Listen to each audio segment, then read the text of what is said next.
De ça, avant cela, je salue officiellement Caroline Mangès, bonsoir, directrice de la rédaction de Paris Match, et Philippe Assor, bonsoir. Bonsoir. Avocat spécialisé en droit de la famille. Est-ce que selon vous, maître, on est dans un conflit familial certes exacerbé, mais classique en matière de combat autour d'un héritage? Alors que les deux parties s'en défendent. Oui, si je puis me permettre, ce qui me désole quand même, c'est qu'on parle d'héritage alors qu'Alain Delon est encore vivant. Voilà, donc non, on ne peut pas parler de combat autour d'un héritage concernant quelqu'un qui est vivant. Même d'une succession, elle n'est pas encore ouverte. D'ailleurs, je suis très choqué d'entendre qu'on parle d'un testament, qu'on parle de répartition de parts, etc. Un testament, par définition, c'est secret, c'est déposé au fichier des dernières volontés, et on ne sait ce qu'il y a dedans qu'au moment où la personne décède. Donc, je pense qu'il y a une anticipation. En revanche, qu'on ait une difficulté autour d'un majeur vulnérable, là, ça me paraît parfaitement clair et assez classique, effectivement. Et que les enfants soient en difficulté pour gérer... on peut parler de fin de vie, de notion de fin de vie, puisque c'est un secret pour personne, voilà, qu'Alain Delon est très affaibli, qu'il est malade, qu'il a des traitements. Le procureur de la République parle d'absence d'abolition du discernement. C'est quand même des propos forts. Oui, tout à fait, tout à fait. Mais ce qui est clair, c'est que on est autour d'une personne dépendante et les enfants doivent organiser le quotidien. Donc après, que les uns ou les autres prêtent des intentions aux uns ou aux autres, il me semble que depuis quelques jours, on a un petit peu ça. Anthony qui prête des intentions à Anouchka, Anouchka qui s'en défend et qui finit par prêter des intentions à Anthony. Voilà, donc c'est assez classique de ce point de vue-là. Maître Betossa, votre confrère, Maître Ayala, qui défend donc Anouchka Delon, a évoqué, alors de façon assez sibylline, mais il l'a dit, il pourrait y avoir d'autres testaments. Il dit, en gros, il y a un testament, mais les testaments, ça change, on peut les faire évoluer au fil du temps. Il sous-entend à plusieurs reprises qu'il y a plusieurs testaments et que le fait qu'il y ait plusieurs testaments, ça pourrait aussi expliquer l'attitude de votre client, Anthony Delon. Alors, oui, j'ai entendu ça, mais Anthony Delon n'en sait absolument rien. Il n'est pas du tout intéressé par l'argent. Alors vraiment, c'est vraiment pas son truc. Ce qui l'intéresse, c'est... en fait, c'est le bonheur de son père. On n'est pas effectivement conformément, j'ai entendu ce que disait mon confrère, là, il est toujours en vie, on ne parle pas de testament. Il a voulu en parler pour que ce soit clair et pour que Anthony Delon a voulu en parler pour que ce soit clair et qu'on ne pense pas qu'il y ait une histoire d'héritage derrière. Ce n'est pas une histoire d'héritage, c'est juste une volonté de respecter les souhaits et la parole de son père. C'est tout. Après, moi je ne sais pas, Christophe Ayala a l'air beaucoup plus informé que moi de toutes ces histoires de testament. Moi je ne sais pas du tout. Caroline Mangès, être clair, c'était la volonté d'Anthony Delon quand il a été interviewé par Match. Plus que sa volonté, c'était de mettre, il m'a semblé, un holà aux tentatives d'emmener son père en Suisse qui vit mal parce qu'effectivement, ils sont tous en cesse en train de s'épier les uns les autres pour voir ce qui se passe. Donc, il faut être là, il faut savoir où est papa. Voilà. Donc, je pense que c'était... Et d'ailleurs, il obtient gain de cause puisque et l'avocat d'Alain Delon... Ce sont des mots, on verra, mais effectivement. Voilà, ce sont des mots et Anouchka s'engage. Et en même temps, on apprend là, lors de l'interview d'Anouchka Delon, que Alain Delon aurait besoin de suivre un traitement en Suisse qu'il a souhaité lui-même arrêter. Alors tout ça est très très très compliqué pour nous journalistes parce que d'un côté on a une abolition un discernement aboli, on a une fille qui porte plainte contre la dame de compagnie avec ses deux frères en disant qu'Alain Delon n'a pas toutes ses facultés et puis qui maintenant dit qu'il va très bien, qu'il lit tout, qu'il voit tout, etc. Voilà. Faire la part de vérité dans une question de succession, d'héritage ou simplement dans un conflit familial, c'est ce qui est le plus difficile. Oui. C'est très difficile parce qu'en fait, il y a une histoire familiale derrière. Alors aujourd'hui, on est sur l'émergence d'un conflit, mais le conflit, il était larvé. Et d'ailleurs, c'est un petit peu le sort des enfants qui sont avantagés. Alors ça a été révélé un petit peu de façon prématurée, mais on voit bien que Anouchka Delon, oui, elle porte quelque chose. Elle porte le fait d'être la favorite de son père. Elle porte le fait de travailler avec lui. Lui-même l'a su. Voilà. Lui-même l'a su. Il parle d'une histoire. C'est la femme de sa vie. Il l'a déjà dit. Voilà. Il l'a dit. Et du coup, elle a un poids à porter. Elle a une responsabilité et forcément. elle est susceptible d'être attaquée de ce point de vue-là. Alors que ça provienne de sa propre fratrie, c'est pas surprenant. Voilà, c'est assez habituel. Caroline Manger, je vous propose également les mots d'Anouchka Delon, puisque je vous annonçais, son avocat annonçait le dépôt de plainte pour diffamation. Voici ce qu'elle disait. Vous savez, quand j'ai appris que cet article sortait dans Paris Match, je l'ai appris la veille de sa sortie. Alors, j'étais au restaurant avec mon fils et mon mari, et j'ai eu envie de me tuer. Voilà, je vous le dis, parce que c'est quelque chose qui m'empêche de dormir depuis 3 jours, parce que je refuse qu'on me salisse comme ça et qu'on me traite de manipulatrice ou de menteuse ou de je ne sais quoi. Bien sûr que je porte plainte. C'est une horreur de porter plainte contre son propre frère. C'est terrible. Je pensais jamais arriver à quelque chose comme ça dans ma vie. Il m'oblige à le faire. Je suis obligée de le faire pour moi, pour ma famille. Votre réaction à cela? Ma réaction, c'est qu'on monte d'un cran. Et d'abord, c'est que le journal était sous embargo, donc il a été révélé à 20h sur Internet, donc c'est possiblement comme ça qu'elle l'a appris.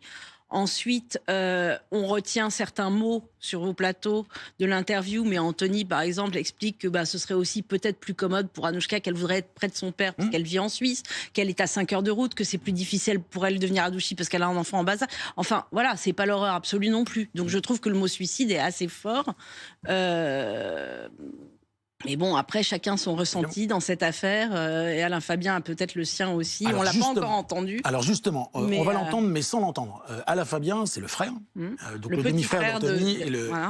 Et il vient de publier sur un réseau social qui s'appelle Instagram un extrait sonore où il a enregistré sa sœur, Anouchka, et ça date de vendredi soir à 21h30. Voici cet extrait sonore que nous entendrons un peu plus tôt. Mais ce qu'il dit, le résumé, c'est il décrit une scène où papa est très anxieux, c'est un fait, nous le savons tous, papa très affaibli, papa n'a plus de voix et parle avec beaucoup de peine, nous le savons tous, mis à part Maître Ayela qui maintient encore qu'il s'est longuement entretenu avec M. Delon au téléphone, papa n'est pas toujours cohérent, papa excuse. On a le sentiment que ça va être un déballage, pardon pour le mot, parce que ce n'est pas un jugement, mais un déballage sans fin. J'espère pas, mais Maître Ayela parlait tout à l'heure de réconciliation possible, ce serait idéal pour la famille, mais néanmoins, effectivement, il y a des blessures, il y a des choses pas réglées, et les deux frères sont solidaires l'un de l'autre, et je crois qu'il règne dans cette maison de Douchy une espèce d'ambiance comme ça où chacun surveille l'autre, ils se s'auto-surveillent les uns les autres, ça veut dire qu'il n'y a pas de confiance autour d'Alain Delon.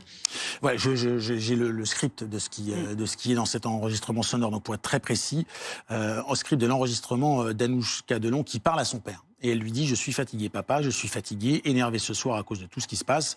On est en train de m'enterrer et toi, on est en train de te prendre pour un débile. Il faut que tu te méfies surtout, un débile, toi. Et moi, une fille qui manipule son père, il va peut-être falloir dire un truc, papa, parce que là, le piège va se refermer sur toi. » Elle le répète. On n'entend pas Alain Delon, mais visiblement qui cherche à s'exprimer. Et moi, je me démerde, dit-elle, j'en prends déjà plein la gueule. À la télé, toute la journée, on me défonce. Sur BFM TV, CNews, que je manipule, que t'es gâteux, qu'Anthony va te mettre sous tutelle. Je repose la question, est-ce qu'on est dans une forme de grand déballage qui, aujourd'hui... Je sais pas, mais la même Anouchka dit que son père suit les débats, donc c'est perturbant aussi, ces enregistrements. Alors, c'est très bizarre, parce que c'est une conversation privée, quand même, qui nous arrive en direct sur un plateau. Mais néanmoins, ça pose question, puisque où Alain Delon comprend tout, voit tout, réagit, demande à son avocat de dire à son fils, fous-nous la paix, etc. Ou alors, il y a ce genre de conversation dans la famille, et c'est assez étrange. Maître Bedossa, je pense que vous avez entendu ce que je lisais, ce message donc intime d'une conversation sonore. On n'a pas l'enregistrement, on a le script précis de cette... Comment vous réagissez à cela, à cette forme de fatigue, de colère, de ras-le-bol d'Anouchka Delon que vous connaissez? Je ne peux pas intervenir. Ce que je remarque, c'est le silence d'Alain Delon derrière. Après, oui, mais moi je voudrais revenir sur Anthony, sur la plainte qu'elle a déposée. Anthony Delon, comme je vous l'ai dit, il voulait juste qu'à un moment donné, on écoute la parole de son père qui n'est pas forcément écoutée. Il a 59 balais, il a écrit un super livre. Quand Christophe Ayela dit que c'est un massacre contre son père, ce qui n'est pas vrai. Il a eu à 20 ans des conflits avec son père, tout ça c'est réglé. Il veut juste maintenant que tout se calme, que tout s'apaise. Et c'est la raison pour laquelle il a écrit cet article. Il a fait cet article dans Paris Match. Il l'a fait pour calmer le jeu. Bon, en même temps, on peut se douter que ça ait pu énerver, mais il l'a fait en fait pour calmer le jeu, pour qu'on prenne en considération. Je vous entends juste, Maître Bedossa, je me permets juste parce que c'est justement ce qui fait qu'on a du mal à comprendre. C'est que quand on écoute Anthony Delon, et il n'est pas question de le soutenir ou de ne pas le soutenir, mais il a l'air extrêmement lucide sur la relation qu'il entretenait avec son père, extrêmement dur sur la relation que son père entretient avec Anouchka Delon, même si lui-même dit qu'il aurait fait différent pour son testament, ce qui est officiel en tout cas, ça lui convient. Donc on a du mal à comprendre quel est le vrai problème. Et plus les gens parlent, les parties prenantes parlent, plus on a du mal à comprendre la réalité du problème, l'origine du problème aujourd'hui. Oui, mais je crois que le problème, il est uniquement affectif, en fait. C'est ça le problème. C'est que la volonté d'Anthony Delon, c'est de dire stop à Anouchka, tu ne fais pas ce que tu veux avec notre père. Nous sommes 3. Voilà, c'est tout. C'est bêtement quelque chose comme ça, je pense. Philippe Passeur, c'est-à-dire qu'il faut voir cela parce que ça se passe à la télé, dans Paris Match, mais qu'au final, c'est juste ça. Oui, en fait, on est dans le cercle intrafamilial, d'accord ? La situation qui se passe actuellement dans la famille Delon, c'est une situation qui se passe dans des milliers de familles. Sauf que des milliers de familles sont dans l'anonymat et vivent exactement la même chose. Et là, on a une famille, j'ai envie de dire, publique. Donc cette famille publique a des réactions publiques, se parle par magazine interposé. Alain Delon est magnétique. C'est pas d'aujourd'hui que ça date.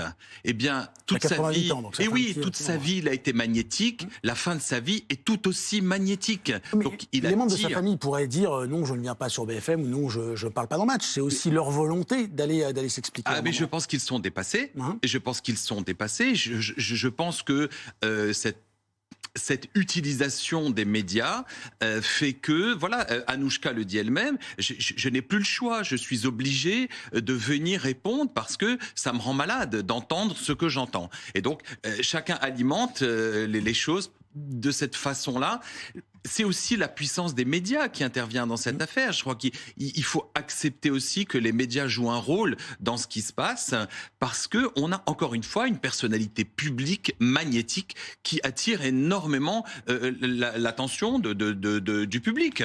Mais très clairement, c'est une situation assez habituelle dans les familles que, en fin de vie, ou quand la personne âgée devient dépendante, eh bien, on a des tas de difficultés parce qu'on a des tas de choses à gérer. Sa santé, sa volonté, son entretien et il y a aussi cet élément qui me paraît très important, parce qu'on glose beaucoup autour de l'abolition du discernement, etc. C'est le procureur de la République de Montargis.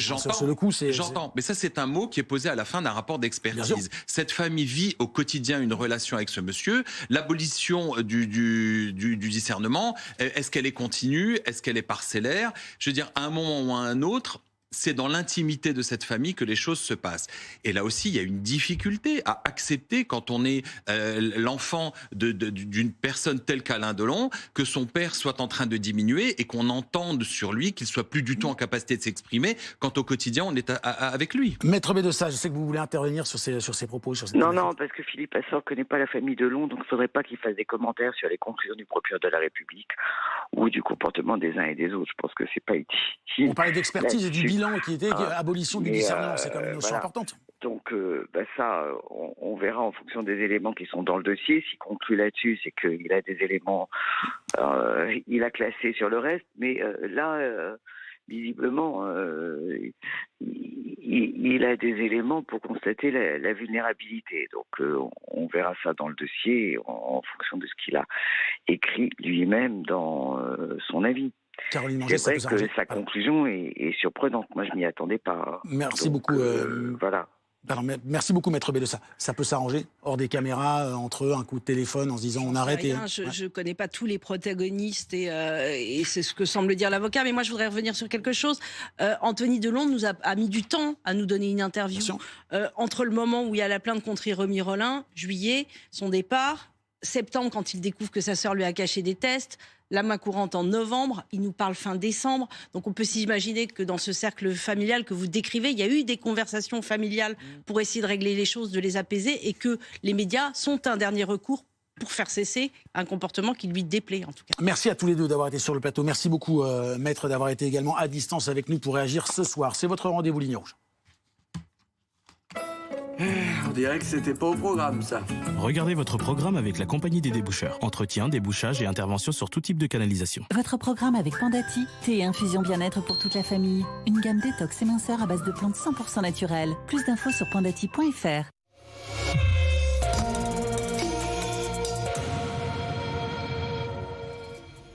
Alain Delon confidentiel, c'est donc le titre de votre rendez-vous Ligne